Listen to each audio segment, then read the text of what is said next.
Today we have three bills on the agenda. The first, the Expatriate Terrorist Act, will be held over. The second, S-356, Electronic Communication Privacy, is ripe for a consideration. And third is the Public Safety Officers Benefit Improvement Act, which is also ripe for consideration. Let's say a few words about the Public Safety Officers Benefit Improvement Act.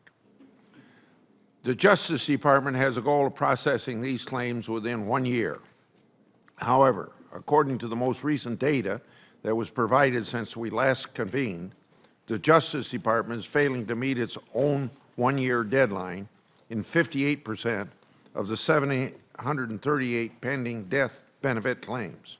That's 431 families who have been waiting for more than a year. That rate is unacceptable for a program designed to support families of fallen officers. So, in May, Senator Gillibrand and I introduced S-2944 in order to permanently increase the level of transparency surrounding the program because, according to our hearings and other activities that go back maybe 10 years, we find that public scrutiny seems to be the only thing that has motivated the department over the past 13 years to get the job done on time. This bill would require the Justice Department to post on its website weekly status updates for all pending claims. This way, the public can evaluate how well the department is performing under its goal of processing claims within a 1-year filing.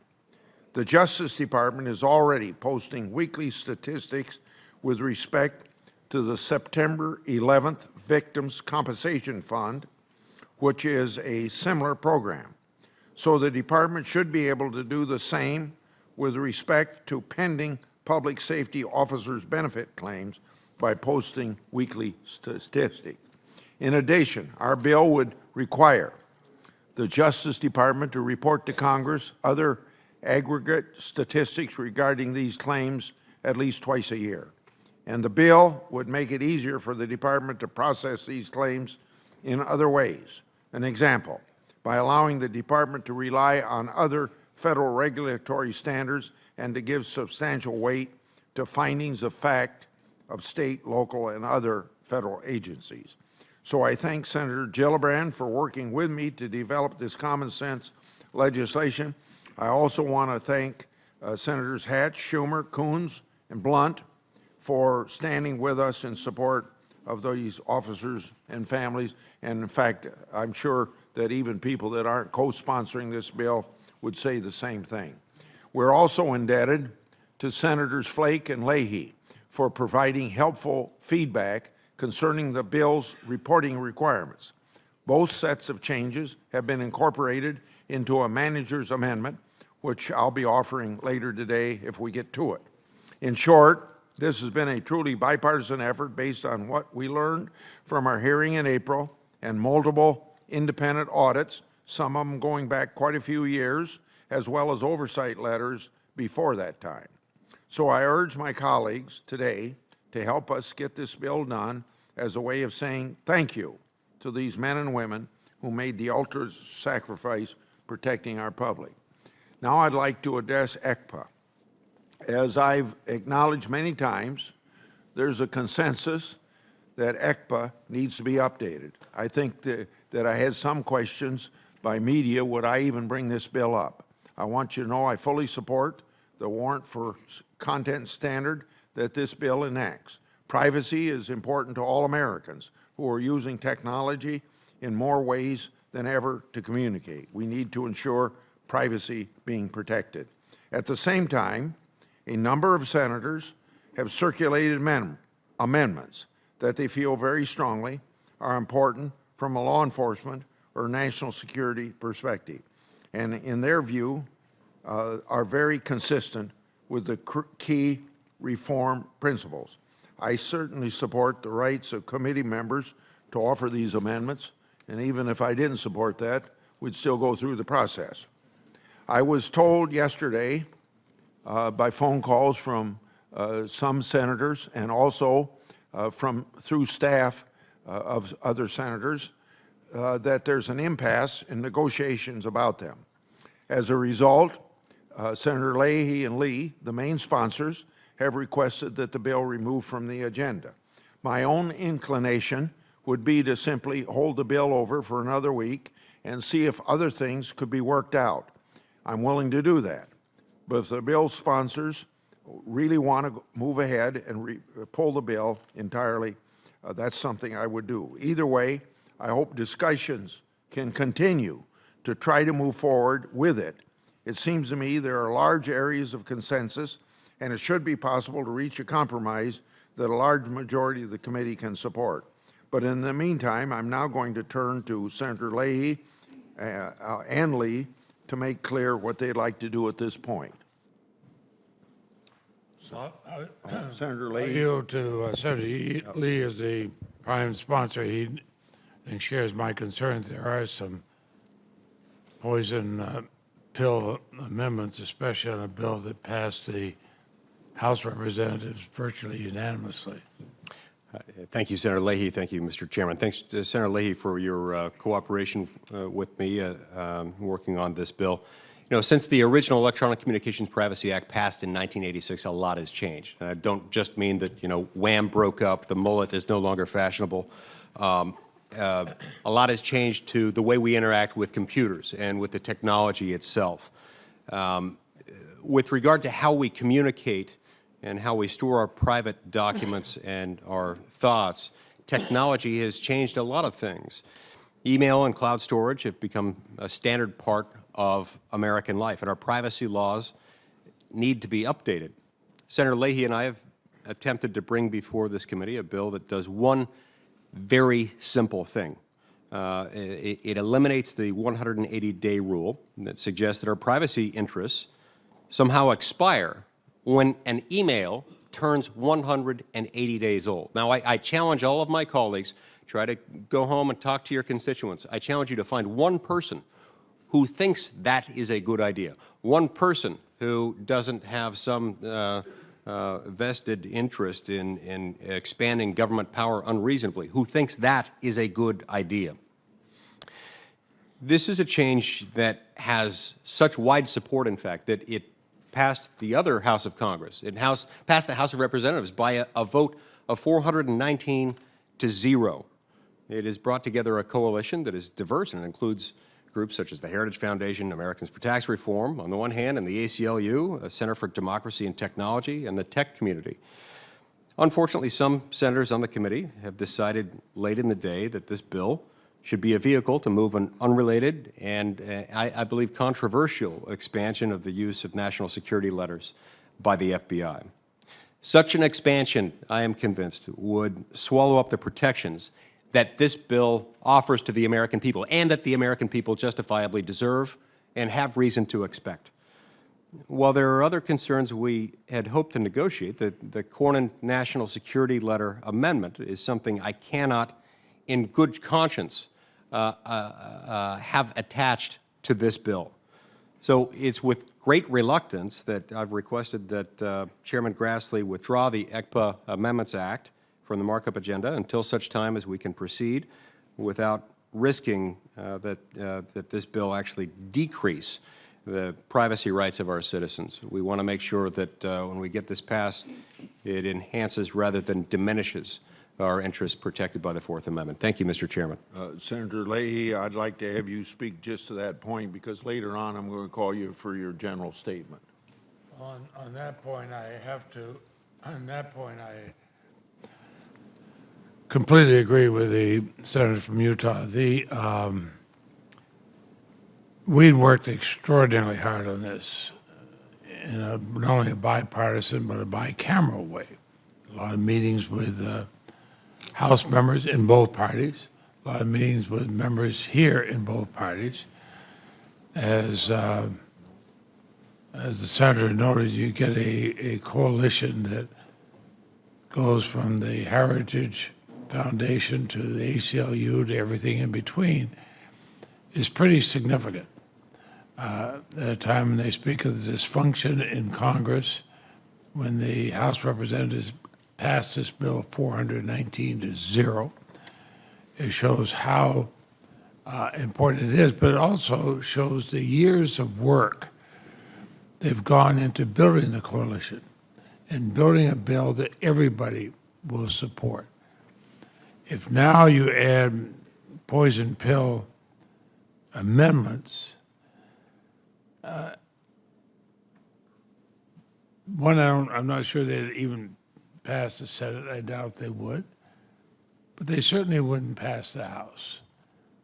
And what I think here we have a long overdue improvement to ECPA.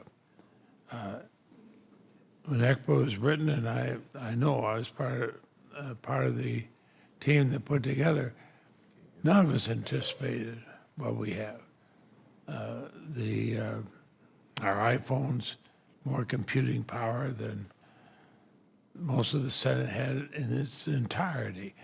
The way things are stored, the fact that more and more commerce is done online, that people keep their records, their hospital records, their medical records, their kids' school records, everything else online or in the cloud, it has gone so far beyond what anybody had anticipated. Nobody questions the law needs to be updated. I would hope we would pass the bill very similar to what the House Representatives, Republicans and Democrats together, had passed. I think if we're going to have controversial issues injected, it's basically going to tank the bill. And I would hate to see that because Senator Lee and I and others in both parties have worked, I think, in complete good faith in getting where we are. We worked in complete good faith with the Republican Democratic leadership of the House, and I'd hate to see this change. So I support Senator Lee's request, but I also keep working with my fellow Democrats and Republicans to see if we can find a path forward, because we have very little time, actual legislative time in this Congress. Here is something that could be passed, that is absolutely needed, and we could show the country that the Congress can work. And then I do have another statement further. And here's what we'll do. I think I've had two senators ask us if I could have short statements from Senator Cornyn and Senator Hatch, because I'd like to make a short several. statement as Oh, you want to speak on it too? Very short. Okay. Well, I was about ready to say that people want to go to the Appropriations Committee. I hope we can get the agenda done today. Go ahead, Senator Cornyn. Thank you, Mr. Chairman. I certainly support the warrant for content provisions of this bill, and that's why I'm a co-sponsor of the bill. But it is true in the days where encryption is increasingly part of terrorist tradecraft, that the opportunities for the FBI in counterterrorism cases to get critical information as part of their investigation to try to prevent terrorist attacks, this is an essential tool that they need, the use of national security letters, which has been long established, which was revisited after the events of 9/11. And this is just one other application. I would point out that the national security letter here doesn't open up content. It's just IP addresses and email addresses. It's metadata, and it's not bulk collection. It's highly targeted by the counterterrorism professionals at the FBI. And I would remind everybody that this is Director Comey's #1 legislative priority. So I would also just add that it strikes me as odd that somebody could call an amendment a poison pill when I believe the amendment enjoys the support of the majority of this committee. I believe if the proponents of the bill sponsors, they'd be glad to have a vote on this if they thought my amendment would lose. But they know it won't lose. They know it's likely to pass. And I believe with the President's support for this legislation that it's likely to pass the Senate, and I believe that the House of Representatives would likely, whether they like it or not, they would accept that as part of the deal to get the warrant for content provisions of the underlying bill.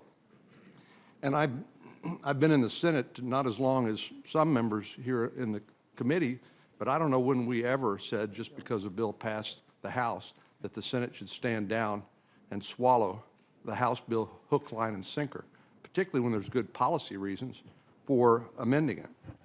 The other amendment I have, in addition to the national security letter provision, again, which does not get to content and which is tightly controlled by the FBI and the Inspector Generals to make sure that they're not used frivolously. There's an amendment also that has to do with consent.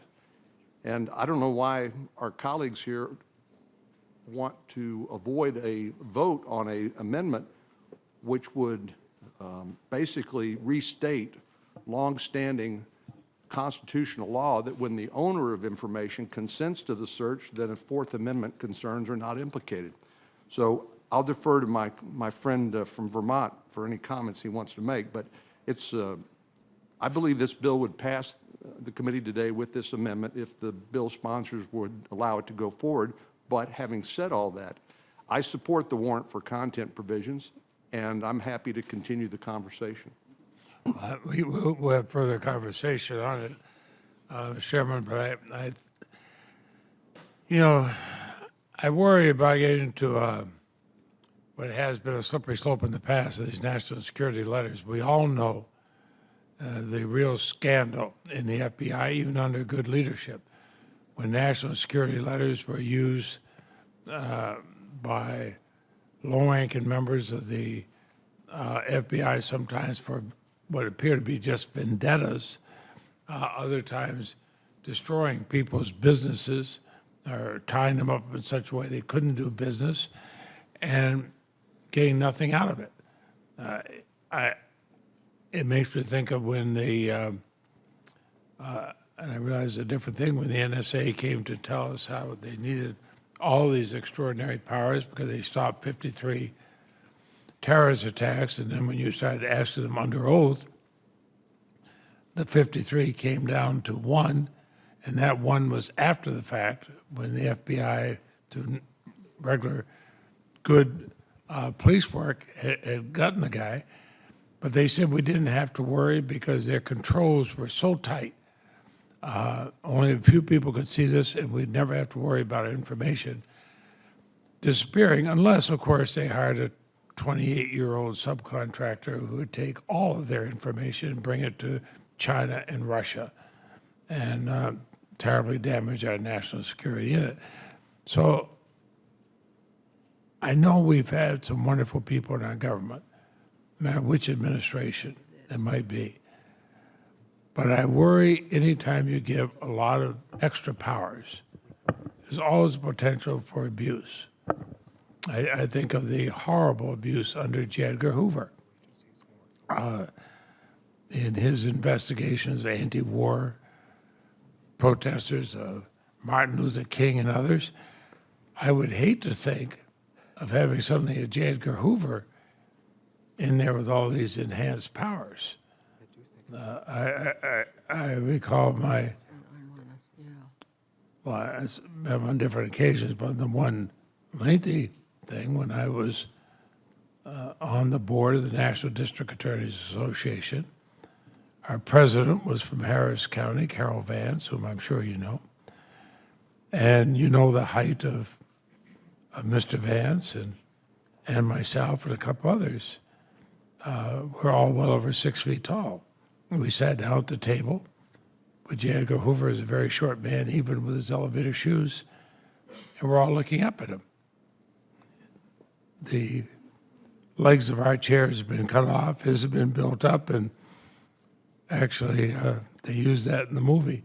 But the thing was, he's talking about all these people he had to investigate. Explained to us there's no such thing as organized crime. Now we find out that in all likelihood organized crime was blackmailing him. But that it's these hippies who are really communists. You can usually tell them because they drive Volkswagens. I'm glad I didn't have a Volkswagen. And my hair was actually longer. I actually had some. But he was going to investigate them. He's going to start investigating a newspaper like the New York Times because he thought he had communist tendencies. We were all somewhat concerned. We weren't quite sure what to do. We tried to talk to others, then he died. So I don't want it, but I cannot, I'm always almost nightmares thinking, what would a man like that do with enormous enhanced powers in a digital age? And I'm sure you share my concerns there, so let's work together. Well, I told Senator, but if it's part of this discussion, you probably ought to go ahead. I'm sorry. Yeah, I'd just like to respond briefly and add to what Senator Leahy has said. Look, the fact that this is just metadata is not an argument that carries sway with people these days who care about what the government is doing. Just as we pointed out in connection with the USA Freedom Act, the fact that it's just metadata doesn't dismiss the problems associated with telephone metadata collection. The government could tell a whole lot about you by virtue of who called you, when you talked, how long you talked. So too here, with respect to electronic communications tracking records. If the government can look in to exactly what website someone is visiting, they can tell a whole lot about that person. It was not accurate to say that because this is just metadata, there is no significant privacy interest that ought to trigger the kinds of concerns we think about when we talk about the Fourth Amendment.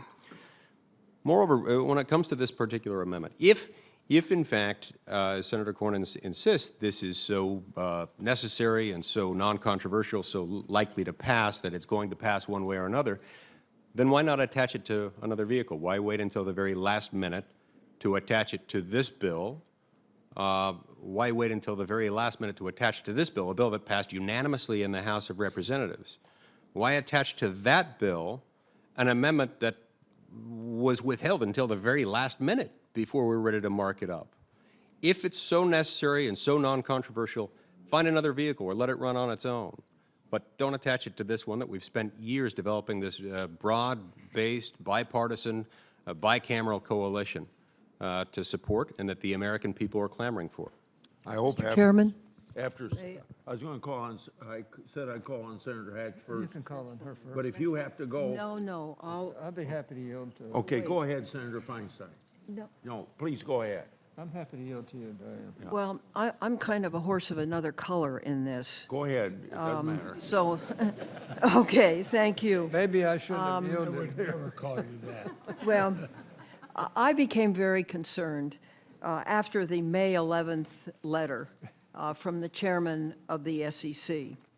Now, I think we've all seen enormous financial crimes committed. Some of this was put forward in a movie called The Big Short. And I'm one that believes that the SEC should have the fullest possible power to go after fraudulent training, pyramid schemes, illegal insider trading, and other types of fraud.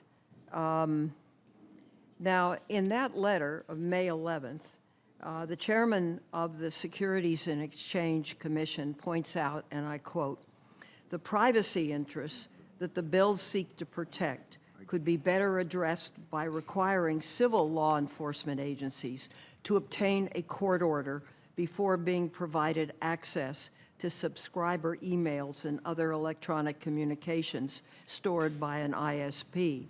In addition, subscribers should be given notice and the opportunity to object in court.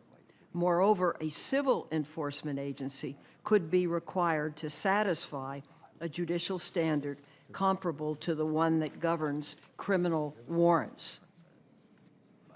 I think that that's a very important point. My staff has been trying to work out some solution to this issue. I spoke with the chairman yesterday and don't believe this issue is solved by the draft of the bill before us.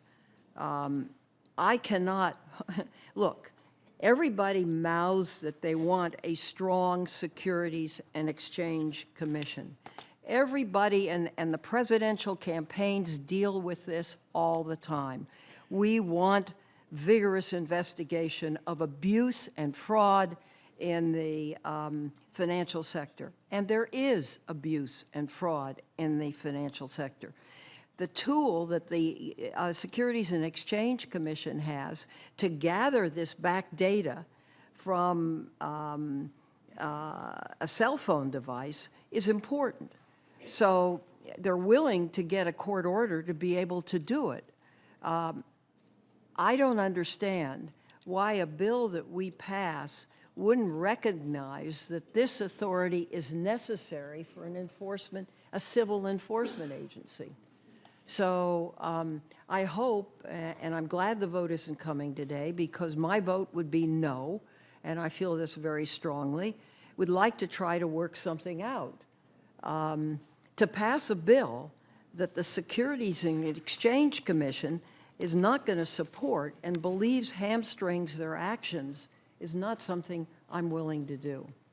So I just wanted to say that. Senator Hatch, and then I hope we can move on while we have a quorum here, because I think we can get our agenda done. Okay, Mr. Chairman, I'm planning on supporting this bill, and I compliment Senator Leahy and Senator Lee in their work. At our last executive meeting, I raised the importance of safeguarding data privacy on an international scale from unauthorized government access. Now, this is an issue that the legislation before us does not address. When the Electronic Communications Privacy Act was enacted in 1986, no one could have envisioned the globalization of the Internet and electronic communications.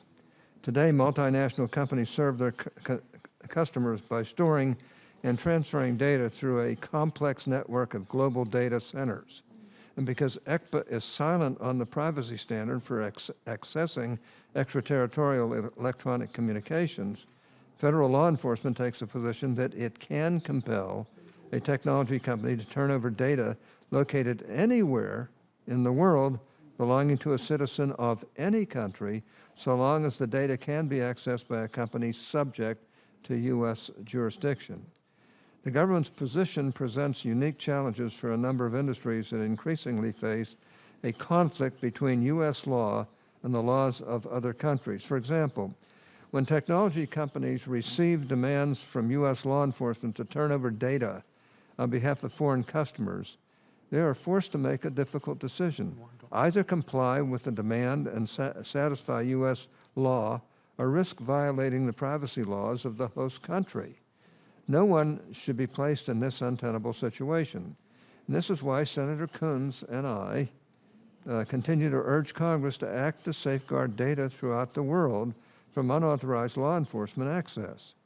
The recently introduced International Communications Privacy Act, or ICPA, establishes a legal standard for accessing extraterritorial electronic communications. Our consensus legislation has received bipartisan support in both the Senate and the House, and from trade associations and the business community. In fact, Microsoft, Google, Yahoo, and Facebook, stakeholders whose businesses depend on critical privacy standards, have endorsed ICPA and signed a letter of support for the bill. Now, let me read a portion of their letter.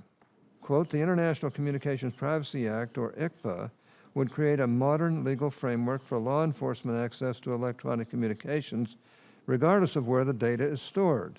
ICPA appropriately establishes legal rules for search warrants based on the location and nationality of the individual whose data is requested. It also recognizes the need for law enforcement to be able to obtain data when an individual's country is adverse to the United States or unlikely to cooperate, making bilateral agreements difficult," unquote. So I ask unanimous consent, Mr. Chairman, that the full letter be inserted in the record at this point. Without objection. Mr. Chairman, we must strengthen privacy and promote trust in U.S. technologies worldwide while still enabling law enforcement to fulfill its important public safety mission. So I invite my colleagues to co-sponsor ICPA and join me in establishing a functional legal regime to safeguard electronic communications around the world. And if we do that, we'll have done something really worthwhile here. Thank you, Mr. Chairman. Before I call on Senator Whitehouse, Senator Leahy said he would put his opening statement in the record, so maybe after Senator Whitehouse finishes, we can move on to the agenda.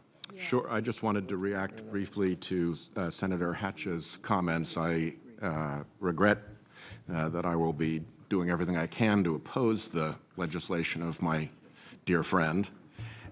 We have passed bipartisan legislation through this committee that Senator Graham and I drafted. It is now law that extended the reach of federal law enforcement to foreign criminals who overseas get access to an American's financial information and overseas commit crimes that prejudice Americans here at home. We did so because the internet era has brought a level of international financial crime to bear on Americans that is unprecedented in our history. And what we find is that foreign criminal gangs are diligently engaged in going after Americans' financial information in order to defraud and steal from them. That's why we passed that bill. What I'm afraid Senator Hatch's legislation would do is take a federal criminal investigation into overseas criminal fraudulent gang activity and require, before a federal search warrant could be followed by the American company that has access to the data, that the U.S. government, the FBI, go and get the permission of the Russians if it's a Russian criminal gang. I don't see any justification for that.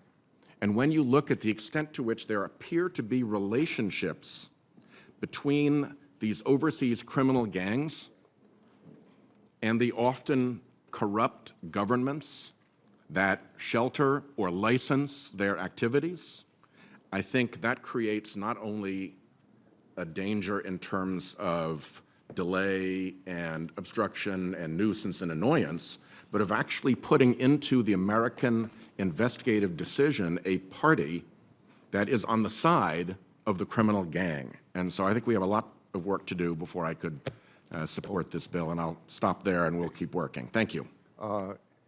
As I previously mentioned, S-247 will be held over, and at the request of the authors of S-356, as you've heard, they've asked that it be withdrawn, and it will be withdrawn from the committee agenda.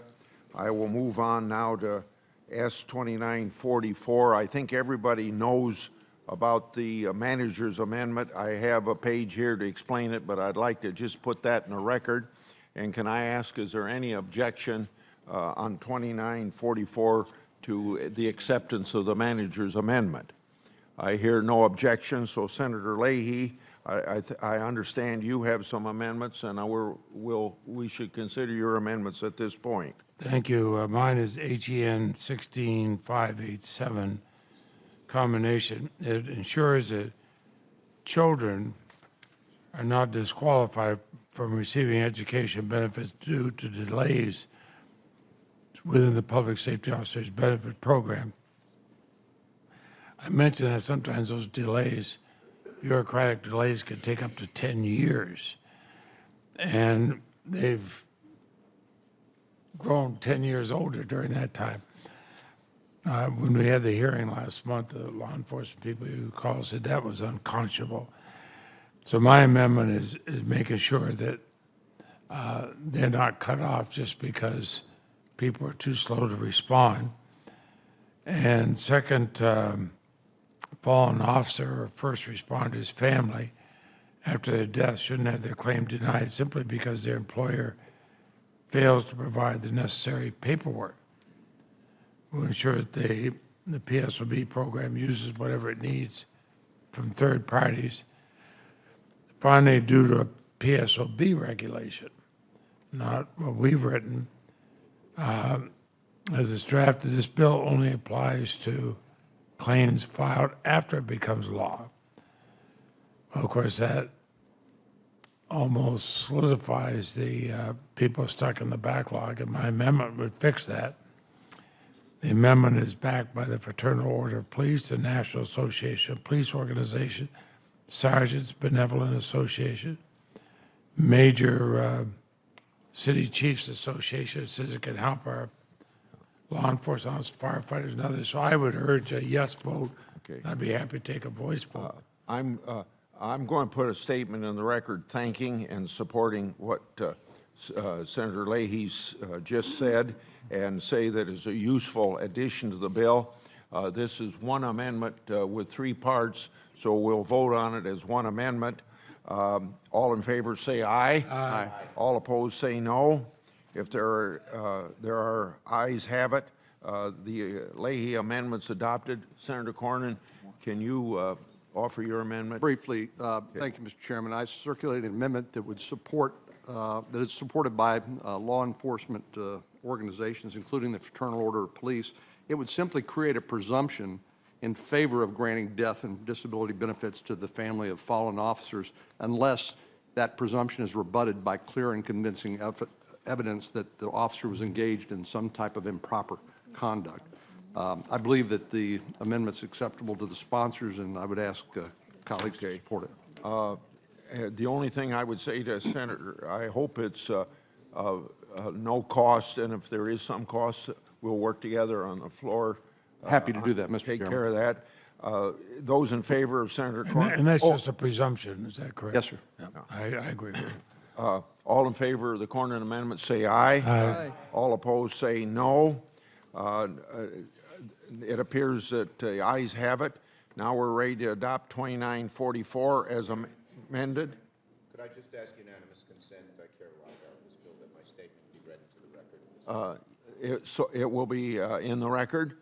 Those in favor of 2944 say aye. Aye. Opposed, say no. The ayes have it. The bill is reported to the Senate. We have 4 judges to hold over: Don Schott, Stephanie Findley, Claude Kelly, Winfield Ong. There is enough members here to make that a legal holdover, so meeting is adjourned.